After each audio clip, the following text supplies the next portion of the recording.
Hey guys, Jim Crenady with some breaking news.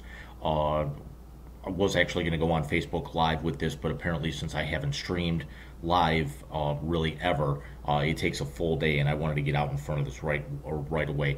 According to my partner on the Wise Guy Sports Show, Mike Martinez, and our show tonight is actually being postponed until the 26th for circumstances beyond our control. We will be doing the draft episode next week, and now there's a huge wrench thrown into a good portion of that. According to reports from ESPN's Adam Schefter, the Cleveland Browns have agreed, or at least a deal is in place and being finalized with the Dallas Cowboys for the Browns to acquire wide receiver Amari Cooper. The talks of the deal are the Browns and Cowboys swapping 6-round picks this year. The Cowboys also getting the Browns' 5th-round pick this year, and the Browns acquire Cooper, who would then in turn become the number one to replace Odell Beckham. The other aspect of this is now it means, what do the Browns do at 13 next month? Do they still stay the course with what a lot of people said and stay with receiver? Do they go defensive line? Do they go another direction? I don't like this deal. I don't.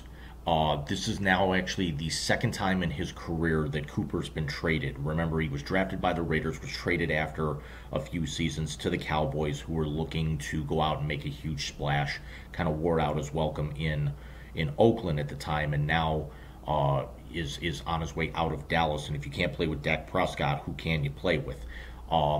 Cooper is actually right smack in the middle of his monstrous $100 million contract over 5 years that he signed with the Cowboys I think a year after that trade went down. So he is still on the hook for 3 years, $60 million. Yes, $20 million apiece each of the next 3 years at 28 years old, which means he's still going to be paid $31 million. He's still going to be paid $20 million a year at 31 years old. There's no denying that he is an absolute stud of a receiver, but I think the cost for the Browns is way too high because of the dominoes that come into effect. They franchised David Njoku for $10.3 million just the other day, and this only leaves them with $18 million worth of draft capital. Of salary capital right now. This also means that this is going to mean the end of Jarvis Landry, who's due $16 million. The Browns do not want to go over that. The Rashad Higgins is going to end up probably walking in free agency. It does actually fill a void for the Browns for that tall burner threat that Beckham honestly never was. But there's just something about this deal that does not feel right. They made the Beckham trade to go out and get the big splashy receiver who everyone had on their radar and everything, and you know, that ESPN and Fox and CBS all fall in love with. And Amari Cooper is really no different. It's basically now just 3 years removed with Baker Mayfield on the last year of his contract. This also means what exactly happens with Baker Mayfield.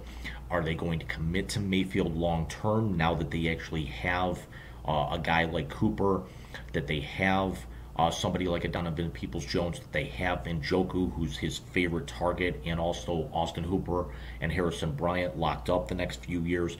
There were talks that the Browns were going to be trading Kareem Hunt to possibly clear some salary cap room, even though they just signed Hunt a couple of years ago, to an extension. They've got Nick Chubb lined up, but the reason why the thing with Nick Chubb works is because of the fact that they've got Dearness Johnson and Demetric Felton and Kareem Hunt. Now, yes, it is a crowded backfield, but it still works because of how crowded it is, and especially with the fact that Chubb has missed significant time the last couple of years with various injuries.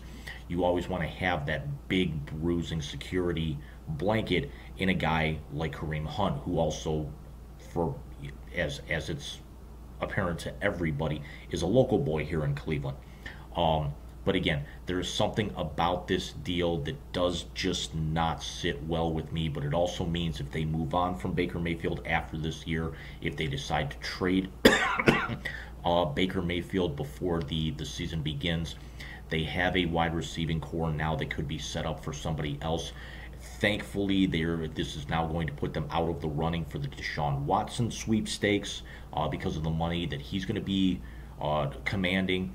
Watson is going to end up eventually waiving his no trade clause and negotiating a deal to be moved out of Houston. He's not going to come to Cleveland. It would be a lateral move, if not a downgrade, to be honest, from what I think with Baker Mayfield. Similar size, skill sets, and the Browns really do not want to bring on that level of baggage. Their thing right now is they have their game-changing wide receiver, potentially, but again, could this actually smell of Andre Rison? Could this smell of Odell Beckham? Could this be the big splashy receiver that you go out and get and turns into an absolute bust in 3 years? I'm sorry, that's just what I'm feeling right now.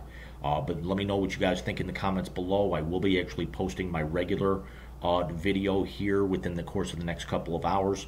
And we will actually see you guys 1 week from tonight for the Big Rican third annual draft show. And we will see you guys soon. Take care.